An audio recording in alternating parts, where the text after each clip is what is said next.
এসো না, এসব বসো, একটু কাজ করছিলাম। বসো বসো।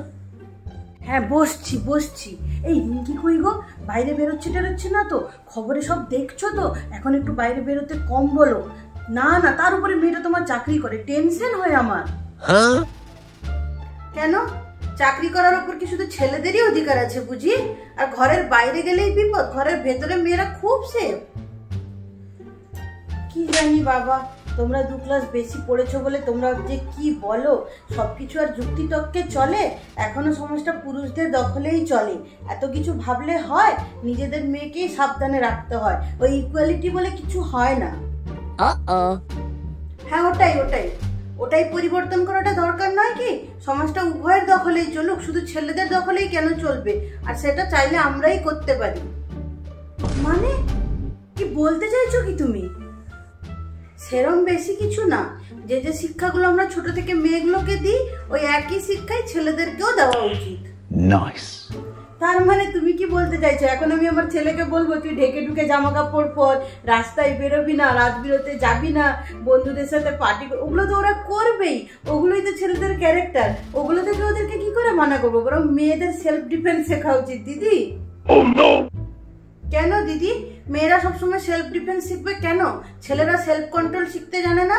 এই তোমাদের মতন কিছু মা আর মেয়েদের জন্যই না মেয়েরা আজকে নির্যাতিতা সমাজে। তোমাদের যদি শিক্ষা দীক্ষা ওরকম হয়, ছেলেরাও ঠিক শিখবে। তোমাদের জন্য করেই সমাজটার এই অধঃপতন। ছেলেদেরকে দোষ দিয়ে কি হবে? মেয়েদের পায়ে শিকল মেয়েরাই বেঁধেছে। দেখো, অত শত আমি বুঝি না। আমরা যেভাবে বড় হয়ে এসেছি, আমরা আমাদের ছেলে মেয়েকে সেই শিক্ষাই দিব, সেভাবেই বড় করব, তাই না? ও, তুমি এখনো ওই যুগেই পড়ে আছো? পরিবর্তন করো নিজেকে, পরিবর্তন। পরিবর্তনই সংসারের নিয়ম দিদি। গীতা পড়েছো? হ্যাঁ, পরিবর্তনই সংসারের নিয়ম। নিজেকে একটু চেঞ্জ করো, নিজের মানসিকতার। এই তোমরা যারা অন্য কারোর বাড়িতে গিয়ে জিজ্ঞেস করো না কি হয়েছে, ছেলে হয়েছে না মেয়ে হয়েছে, আর মেয়ে হলে মাথা কুচকে কপাল কুচকে ও মেয়ে হয়েছে, তোমরা বোধহয় নিজেরাই ভুলে যাও যে তোমরাও মেয়ে। তা চাকরি করছে করুক, কে বারণ করেছে? নাইট ডিউটি করার কি দরকার আছে? এতটাও কাঁধে কাঁধ না মিলিয়ে চললে কি হচ্ছিল না? রাত বিরেতে মেয়েদের বাড়ির বাইরে শোভা দেয়? তুমি বলো। হালবাত শোভা দেয় দিদি।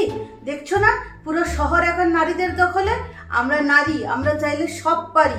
শুধু তোমার মতন কিছু পচা আর পোকা আলু টমেটোকে ঝুড়ি থেকে বাদ দিলে সবই সম্ভব।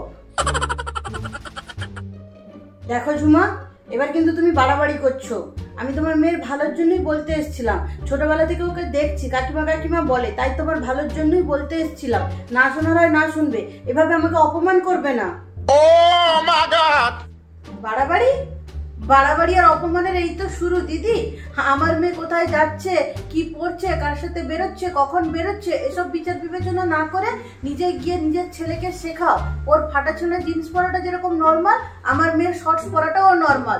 ওর বন্ধুদের সাথে রাতে পার্টি করাটা যেরকম নর্মাল, আমার মেয়ের নাইট ডিউটি করাটাও নর্মাল। ওগুলো গিয়ে ওকে শিক্ষা দাও গে। পরের বাড়ির মেয়েকে সেলফ ডিফেন্স শেখানোর জ্ঞান দেওয়ার আগে নিজের বাড়ি গিয়ে নিজের ছেলেকে সেলফ কন্ট্রোল শেখার জ্ঞান দাও। যাও, এখন আসতে পারো। হ্যাঁ যাচ্ছি যাচ্ছি। তবে কোনো তবে না, যদি নিজের মানসিকতা পরিবর্তন করতে পারো তবেই এ মুখ হবে, নয়তো এই মুখ আর কোনোদিন হবে না।